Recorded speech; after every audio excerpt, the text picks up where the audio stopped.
British వారి కాలం నుండే ఈ అంగడి బజార్లు హైదరాబాద్ నగరవాసులకు పరిచయం అయ్యాయి. ఇప్పుడు ఎన్నో సూపర్ మార్కెట్లు వెలిసినప్పటికీ కూడా నగరవాసులు మాత్రం ఈ అంగడి బజార్ల ఆదరణ ఏమాత్రం తగ్గలేదు. మరి ఇప్పుడు వారిని అడిగి తెలుసుకుందాం ఈ అంగడి బజారు విశేషాల గురించి.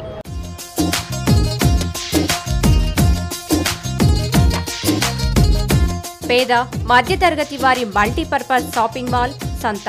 హైదరాబాద్లో వారంలో ఏదో ఒక చోట సంత జరుగుతూనే ఉంటుంది. ఇది వరకు వస్తు మార్పిడి పద్ధతిలో కొనుగోలు చేసేవారు వినియోగదారులు. ఈ విధానం ద్వారానే సంత ప్రాచుర్యం పొందింది. దూర ప్రాంతాలకు వెళ్లి సరుకులు కొనుక్కునే బాధ తప్పుతుంది. పైగా సంతలో దొరికే వస్తువుల ధరలు కూడా తక్కువగా ఉంటాయి. ఈ కారణంగా చుట్టుపక్కల ప్రజలు సంతలకు పెద్ద ఎత్తున తరలివస్తారు.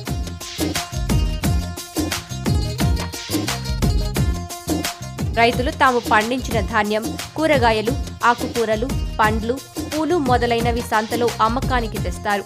కష్టపడి పండించిన పంట నేరుగా అమ్ముకోవడానికి రైతులకు సంతలే శరణ్యం. అందులో భాగంగానే ప్రభుత్వ రైతు బజార్లు వెలిశాయి.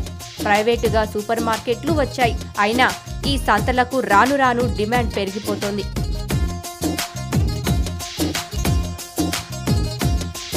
కార్పొరేట్ కల్చర్ రాను రాను పెరుగుతుండటంతో సామాన్యులు కూడా సూపర్ మార్కెట్ మాయలో వెళ్లిపోతారని వ్యాపారులు భావించారు.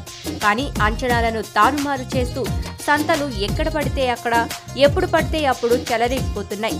ఇంకెందుకు ఆలస్యం, మీరు వెళ్లి ఎంజాయ్ చేయండి. మరి సూపర్ మార్కెట్లకి దీటుగా అంగడి బజార్లో అన్ని వస్తువులు దొరుకుతున్నప్పటికీ లాభాల్లో మాత్రం సూపర్ మార్కెట్లే ఒక అడుగు ముందుకున్నాయి.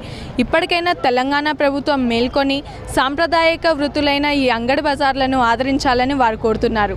విజువల్ జర్నలిస్ట్ నరేష్తో కిరణ్మై, 99 టీవీ.